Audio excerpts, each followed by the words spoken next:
રાજકોટ શહેર police commissioner Shri Brijesh Kumar જાસર અને additional CP sir ચૈતન્ય મંડલિક sir દ્વારા જૂના જે ગુના છે એમાં ઘણા લાંબા સમયથી નાસ્તા ફરતા આરોપીઓને પકડવા માટે રાજકોટ શહેર ક્રાઇમ બ્રાન્ચને સૂચના આપવામાં આવેલ હતી.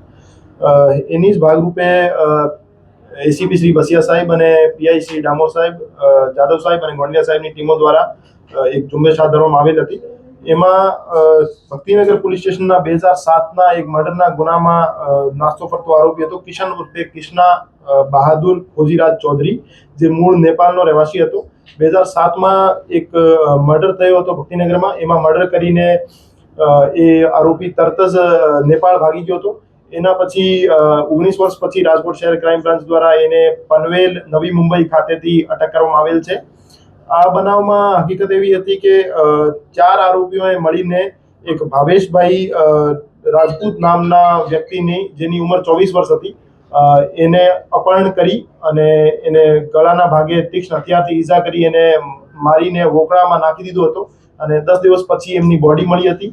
અને એ ગુનામાં ત્યારથી એ જે આરોપી છે કિશન નાસ્તો કરતો હતો. તો રાજકોટ શહેર ક્રાઇમ બ્રાન્ચ દ્વારા એને 19 વર્ષ પછી અટક કરી અને એના વિરુદ્ધ કાયદેસરની કાર્યવાહી કરવામાં આવી છે.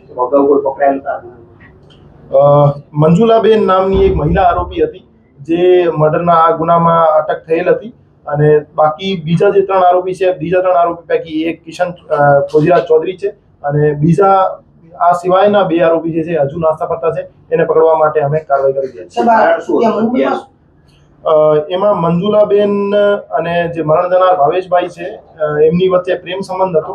અને ભાવેશભાઈ રાત્રે દારૂ પીને મંજુલાબેનને ઘરે ગયા હતા અને ત્યાં માથાકૂટ કરતા હતા. તો મંજુલાબેને 3 જે બીજા નેપાળના રહેવાસી આરોપી છે એની સાથે મળીને હત્યાને અંજામ આપ્યો હતો. અને 3 જે આરોપીઓ છે એ મરણ જનારને બાઇક ઉપર બેસાડીને લઈ ગયા હતા અપહરણ કરીને, અને પછી ગળાના ભાગે ઈજા કરીને મારી નાખવામાં આવેલો. ના, એના વિરુદ્ધ એક જ ગુનો દાખલ છે. મુંબઈમાં શું કામ કરતો હતો, રહેતો હતો, કેવી રીતે ત્યાં? એ મજૂરી કામ કરતો હતો અને ફોન અને આખા ડિવાઇસ વગેરે ચેન્જ કરીને ત્યાં રહેતો હતો. પણ રાજકોટ શહેર પોલીસ દ્વારા વેશ પલટો કરી અને એનો ટેકનિકલ સર્વેલન્સ કરી અને વોચ રાખી એને ઝડપી પાડવામાં આવે છે.